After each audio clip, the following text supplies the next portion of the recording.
Aloha, welcome to the Mr.G podcast. This is episode number 10, titled Time Travel.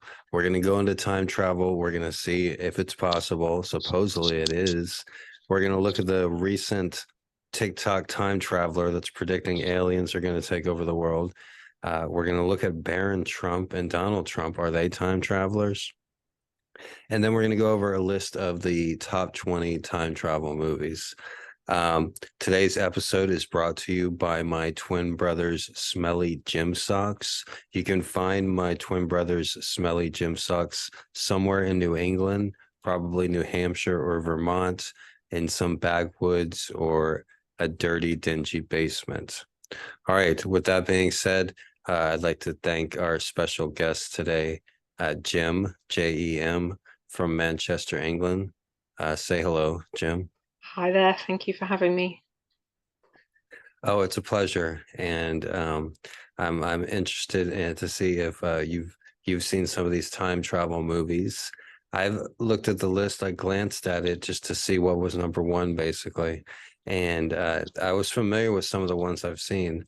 I've seen other lists made by Gen Z TikTokers of like their favorite time travel movies, and they're all ones that I haven't even heard of.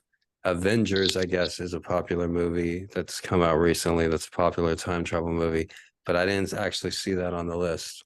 The list of movies that I have are movies that I've actually seen. So, with that being said, time travel, is it possible? Einstein thought it was. Tesla thought he was talking to beings from another planet. And there's famous physicists, the not the Pulitzer Prize. Yesterday I misspoke, not the Pulitzer Prize, but the prize for science, the Nobel Prize. No, it's not the Nobel Prize either. Do you know what the prize? I don't know. It's off the top of my head. But the number one award that they give for science, it went to quantum entanglement, proving that the universe is not real, and also what we do here is has an effect in a star system in a galaxy far, far away, and you can be two places at once as well. But this TikTok time traveler, he's made a lot of news recently because he's been predicting these things, and he's got millions of views. So just this year, all right, he had some crazy predictions. On April 12th, there was supposed to be a deep sea research team would allegedly discover the first colossal squid. Okay, that might have came true. Okay, they did recently find a colossal squid. Okay, but on May 15th, recently, that just happened, San Francisco would allegedly be hit by a 750-foot tsunami that would result in more than 200,000 casualties. That didn't happen. June 12th, 2023, an earthquake the magnitude of 9.5 would allegedly cause a 5-mile trench opening. That's probable. That's might happen sometime in the near future. August 17th, 2023, scientists would allegedly learn to track wormholes and send a spacecraft into one. September 23rd, 2023, the day before my birthday, when a Spirit Airlines flight would allegedly crash into the Atlantic Ocean. October 6th, 2023, scientists would allegedly combine the DNA from a woolly mammoth and an Asian elephant in an attempt to bring the species back from extinction. That's something that's actually happening. So these predictions, they're kind of more like guesses, I would say. And the TikTok user claiming to be from the year 2671. See, if he was from that far in the future, he wouldn't remember these mundane things like one single plane crash.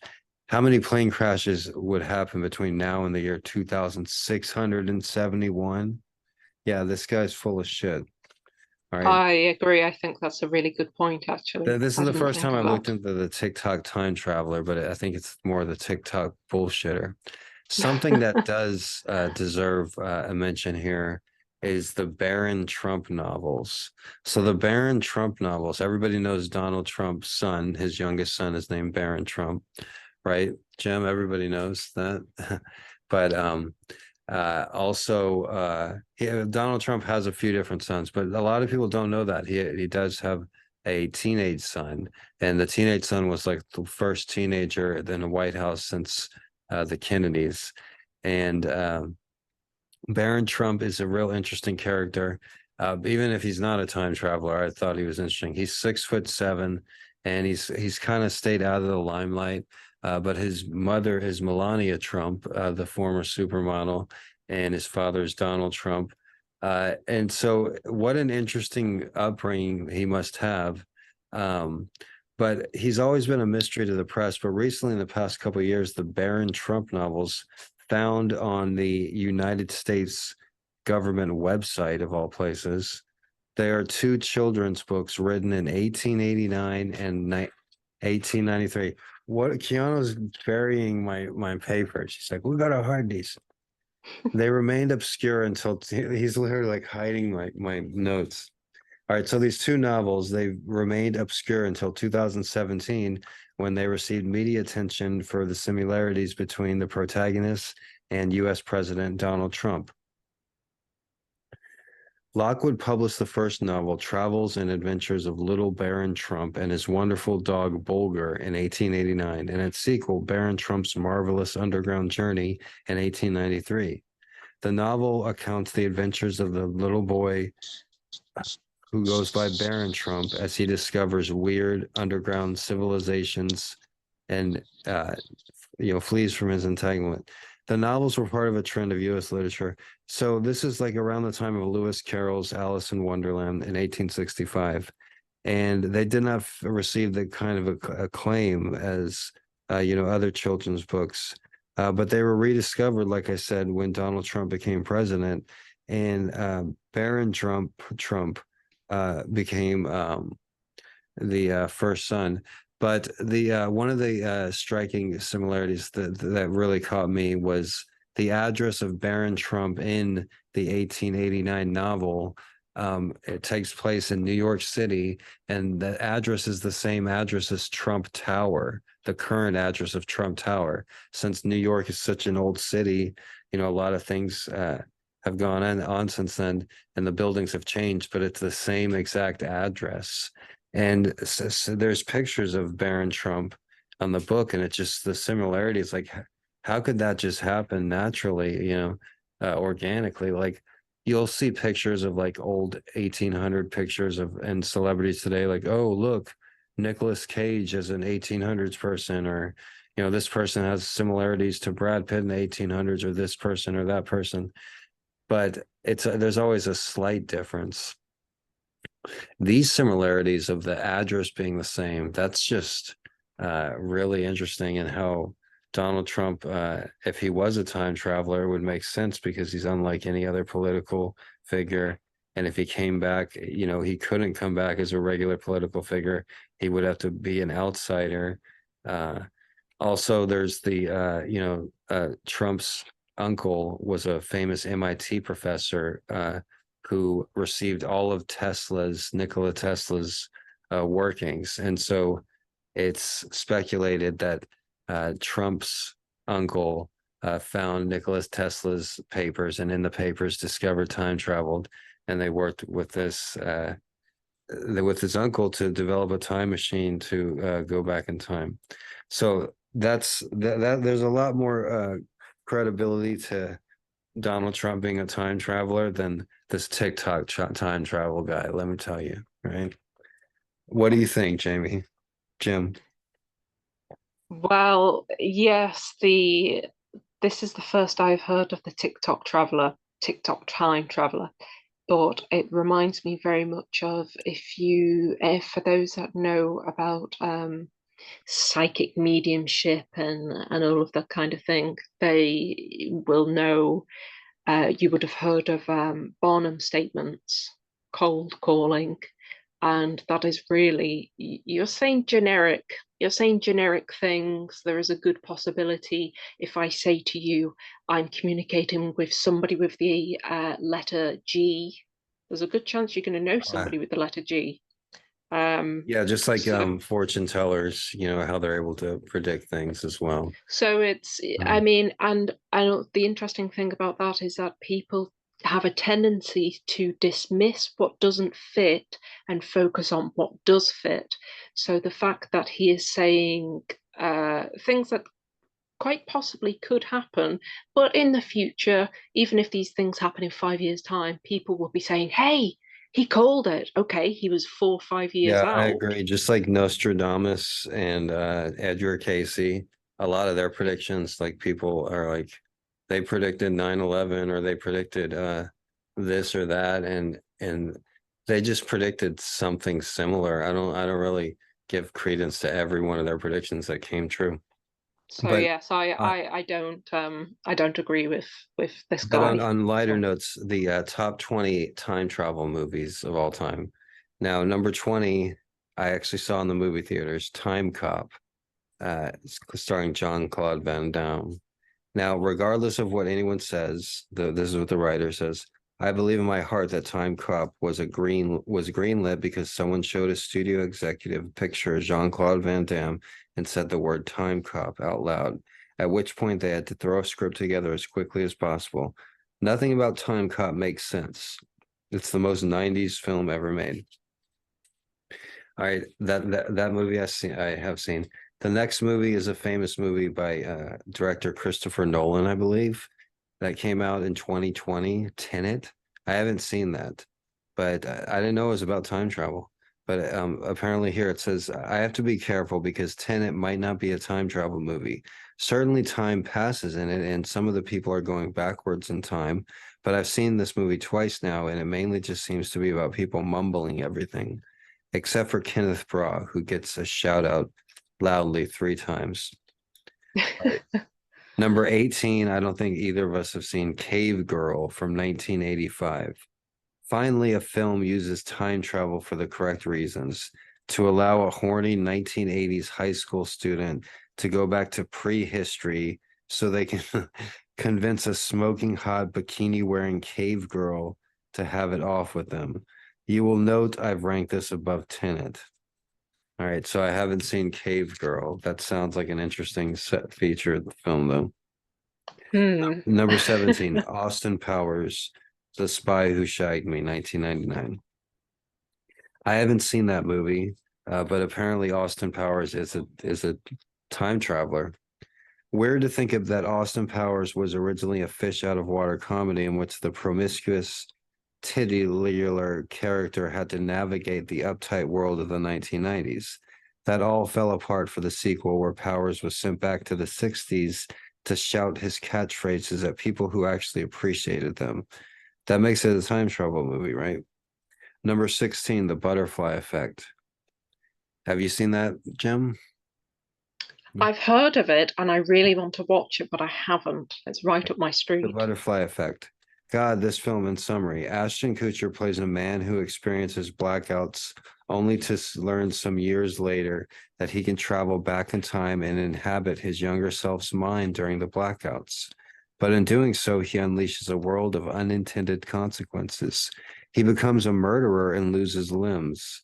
Seek out the director's cut if you can, because it ends with Kutcher's character deliberately strangling himself in the womb with his umbilical cord. No, really. Wow. All right, number Wow. 15 is a movie available on Amazon. I saw it. I didn't watch it though. The Tomorrow War, 2021, wherein Chris Pratt is drafted into a war that takes place 26 years later because the invading aliens have already killed all the soldiers who were alive at the time. It's a great premise for a film. We all pay the price for the actions of other generations. Let down by a truly confusing ending, admit it. You forgot this film even existed, even though it cost 200 million to make and only came out 18 months ago. All right, an older film from 1964, The Time Travelers, a 1964 movie made on the cheap with genuinely terrible effects. The Time Travelers is about a group of scientists who travel to the future, fight some mutants, and then return. What sets it apart, though, is its crazed ending. The film ends with the scientists venturing into the distant future, whereupon the film plays through again faster and faster and faster until it cuts away to the still of the galaxy. Are they trapped in a loop? Is free will an illusion? Did the producers just run out of money? We may never know. All right, so that's the oldest one I've seen on the list, the 1964. And another new one, The Atom Project from 2022. So these are important to me because time travel, it's one genre that I don't watch movies very often, but time travel movies are one thing that I'm interested in. So this one has Ryan Reynolds in it, and it's called The Atom Project, in which a young boy's life is turned upside down when he is visited by an older version of himself from the future. I think everybody has had that thought, right? The good news, he grows up to be a fighter pilot. The bad news, he also grows up to have all the cadences and service level snarky patter of Ryan Reynolds. What follows is a buddy movie where the two buddies are the same person. So he goes back to himself as a kid and hangs out with him as a kid. Isn't that funny? All right, so we're getting into the top 10. Number 11 is a movie that all the kids saw when I was a kid. It came out in 1986 and it just looked and was so weird. And it was like, I think Coca-Cola or Pepsi had a sponsorship and like, I think the aliens were like hooked on Pepsi or something like that.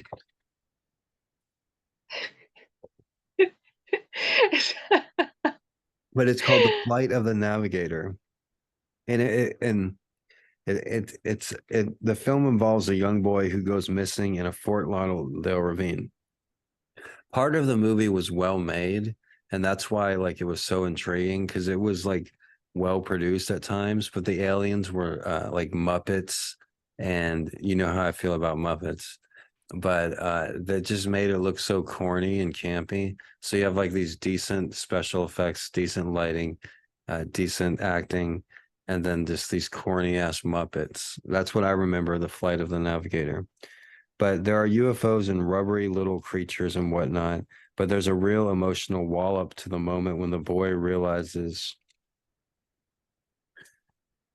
the world has moved on without him, right down to the scene that plays like a horror movie, where the boy realizes that his parents have become unrecognizably ancient, even though they are probably only in their early 40s. So he changes time and he comes back, and it's a realistic portrayal of what would happen if you really did go back and change things. So number 10, Primer from 2004. Some see Shane Carruth's Primer as the gold standard of what a time travel should be. It's the sort of movie that seems unnervingly realistic, from down at heel engineers to unshowy nature of time travel itself, where people in effect just get in and out of some boxes, almost entirely unwillingly to explain itself. For years, Primer fans have come to rely on a series of graphs and charts to figure out what the film actually is. So I've never heard about that. Primer 2004. All right, 2012, Safety Not Guaranteed, a time travel movie that may or may not have any actual time travel in it. Colin Trevorrow's Safety Not Guaranteed is a delicate wonder of a thing. A man places an ad in a magazine asking for a time travel companion. Must bring your own weapons. I have only done this once before. And the respondents slowly come to realize that all is not quite as it seems. I've heard of that movie, Safety Not Guaranteed.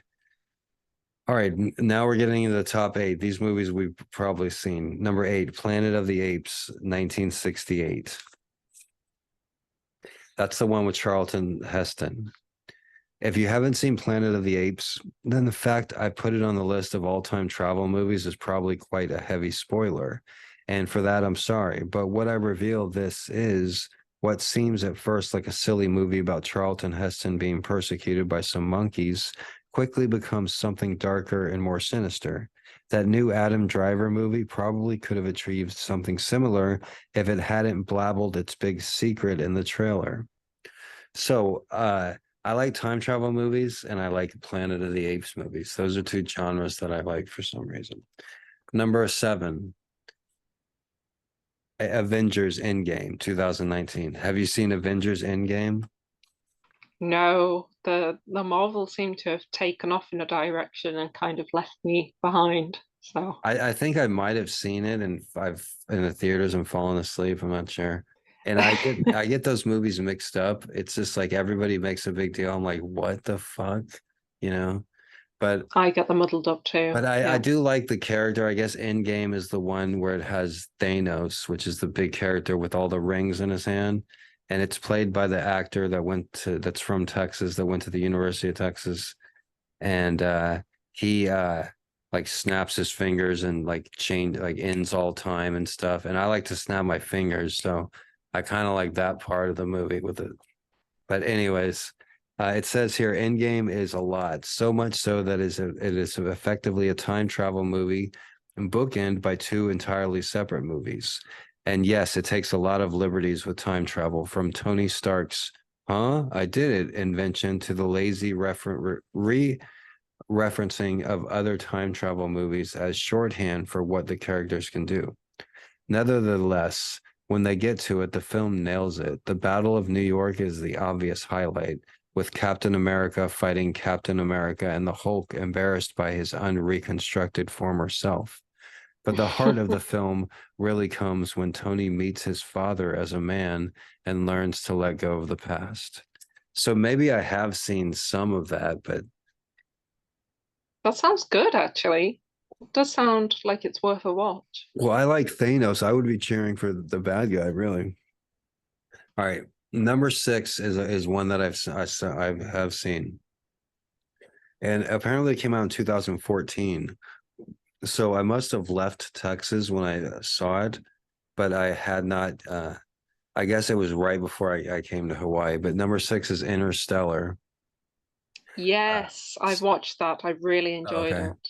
I did see that once, but I saw it on a small screen, maybe on a phone even, and in like a closet in like the backwoods somewhere. So I didn't really, but I did enjoy it, and it was supposedly, from what I hear from astrophysicists and videos on YouTube. I'm not an expert at time travel, but I watch a lot of Joe Rogan, so I know a little bit. I know a little bit. No, seriously, but as far as Interstellar goes, it was uh, like accurate as far as the physics goes, and they say it's like one of the most accurate time travel movies. But it says here Interstellar is also a lot, but at its core, it is a simple ethical quandary. Would you try to save the world if it meant missing your children's entire lives? Matthew McConaughey has to touch down on a planet during a space trip. The problem is that every hour he spends there is equal to 7 years on Earth. Is the trip important enough for him to miss seeing the wonder of his children grow into adults? Technically, if you want to be fussy about this, Interstellar is a time dilation movie rather than a time travel movie, but it gets a pass largely because McConaughey sells the agony of the moment so beautifully. And I believe Matthew McConaughey was nominated for an Academy Award. He won the Academy Award for Best Actor for the movie Dallas Buyers Club. But before we get to our next movie, Interstellar, as far as they say, the premise of that movie is Matthew McConaughey goes onto another planet where 7 years, each hour that he spends on that planet is equal to 7 years on Earth. And there is some truth behind that. Like I said, Interstellar is somewhat accurate, where as far as Einstein's um, as far as how time and space are relative, we experience time because we're on the Earth and we're bending space time right now. And also, if you had a telescope strong enough, and if you were 100 light years away from the world, from the Earth, and if you shine that telescope on Earth, you would not see the Earth how it is today. You would see how it is 100 years ago, because you're 100 light years away. That's how long it takes light to travel. So, uh, as far as the Interstellar goes, he's on another planet and time is moving differently because other planets have other gravity, other planets have other revolutions of around their sun, and so time moves different depending on where you are in the universe. And basically, as far as time travel goes, you can see at any point in history of Earth if you were just in the right spot in the universe. And if you had a telescope strong enough, you could go to any spot on Earth and look back to Napoleon and look back to Jesus and look back to any point in history.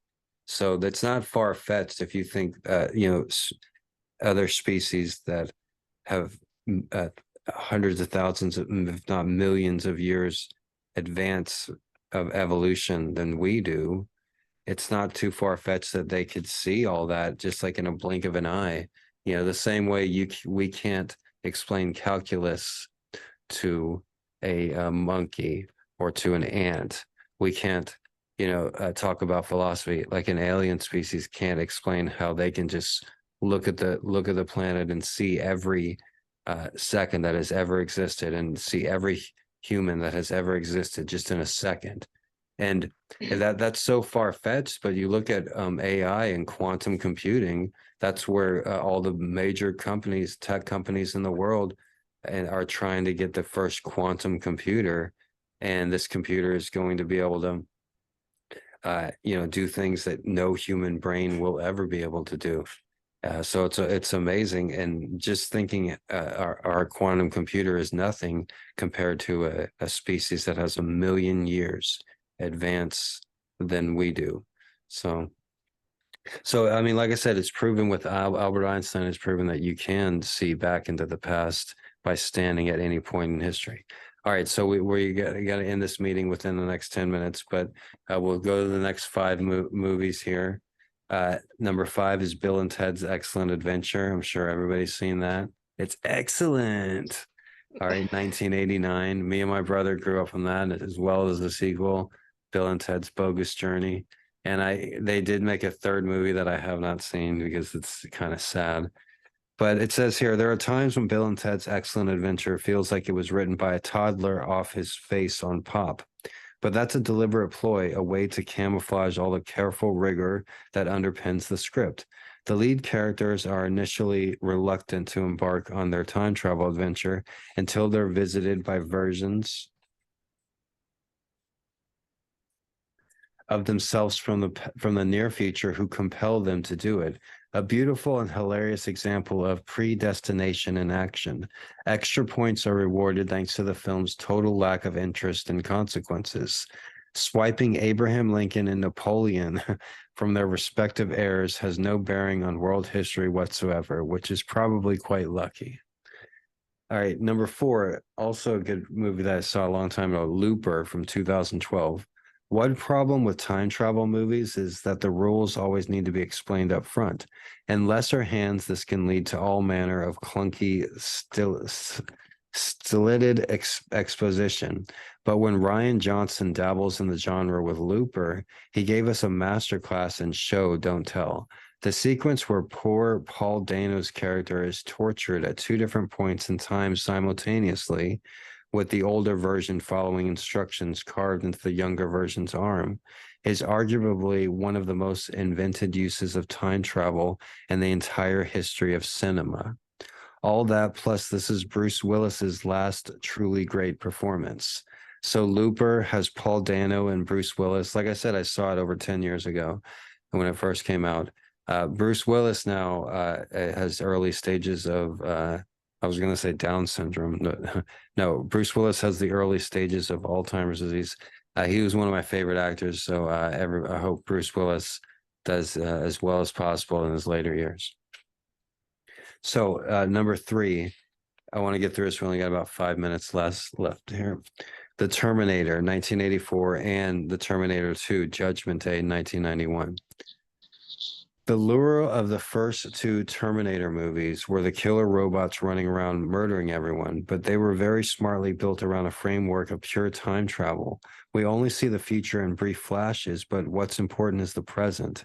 It is very, very important that Kyle Reese, a guy from the future, has sex with Sarah Connor, a woman from the present, because only that will save humanity as we know it.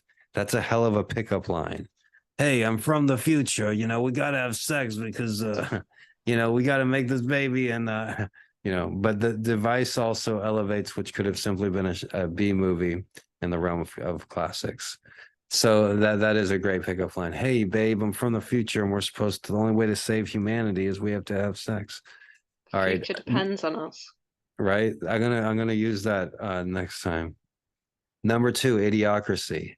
Hey, this is actually a movie that I'm in from Huh. 2006. It was filmed in 2004, the summer of 2004. But Idiocracy is listed as the number two time travel movie. The smartest time travel movies use the device as a mirror, telling us more about the times. Oh, by the way, I am actually in the movie Idiocracy. If you're wondering, you can go to the Costco scene and check out old Mr.G. I'm wearing something very similar. This is actually what I wore in the movie, actually. I wore my blue vest, actually. But it says here, Idiocracy, the smartest time travel movies use the device as a mirror, telling us more about the times we live in now than the times the characters visit. Enter Idiocracy. Mike Judge's stinging satire about modern times. An average person is cryogenically frozen and wakes up in the future, shocked to discover that the global IQ has fallen off a cliff into the intervening years. Surrounded by aggressive stupidity, he single-handedly saves the US from famine by suggesting that they use water and not an electrolyte drink to grow crops. We are conservatively 15 years away from this happening in real life. So Idiocracy, it's a famous cult classic. A lot of people love that movie. And it was a great honor. It wasn't an honor, but it was fun working and meeting Mike Judge and a few of the actors and stuff. So everybody knows what the number one time travel movie is, and that's Back to the Future, the only conceivable first choice. The first two Back to the Futures, the third, which is basically just a Western, have come to define time travel as a genre. They deliver a complex set of hard sci-fi rules which can and cannot happen during time travel and miraculously manage to do in a way that kids can understand. Good music, cool clothes, a million catchphrases, and, in the case of the second film, an unnervingly precedent prediction of how Donald Trump would turn out. Just perfect. So those are the top 20 time travel movies. If I've left any out and you're watching this on YouTube, leave it in the comments what your favorite time travel movie is. Do you have any favorite time travel movies, Jim? As I said, Interstellar is great. I had wondered about Idiocracy, although I wasn't sure. I was surprised that fell into time travel, but that's an interesting concept, also terrifying. But it's got to be Back to the Future. It's timeless. That's Yeah, one film that I hmm. pray they never remake. I hope it stays exactly as it is with Michael J. Fox. It's just perfect. A lot of times when somebody asks what my favorite movie is, I think that's a solid Back to the Future, the original one. I can watch that movie 100 times and not get tired of it. And when I was a kid, we only had the same VHS tapes, and those on those tapes were Back to the Future, Indiana Jones and the Temple of Doom, Indiana Jones and Raiders of the Lost Ark, and then Cocoon. And we were like, fuck, Cocoon sucks. We're like, this, what's with Cocoon? Like, we tried watching that. There's like all these old people swimming. Like, oh my God. We just watched, Raiders of the Lost Ark or Back to the Future over and over. But as an adult, when I had to get through a Spanish fourth semester class at the University of Texas, which they call a weeding out class to get an upper echelon degree, one thing that I did was I watched Indiana Jones and Raiders of the Lost Ark in Spanish because I knew the whole movie word for word in English. And I would also watch, Back to the Future and other movies in Spanish. And I know what the actual dialogue is. So hearing the translation in real life, that would actually really help me as well. So thank you for joining us today, Jamie, aka Jim from Manchester. And Thank you for I having hope me. everybody enjoyed our talk about time travel. And join us for tomorrow. This was episode number 10. I really love doing this. Tomorrow is episode 11, and we're going to talk about aliens. So join us for that as well. Everybody, wherever you're at, I hope you have a wonderful day. From me and all my street kitties, out here near Chinatown in Honolulu, Hawaii. I bid you farewell, and I'll see you guys later. Aloha.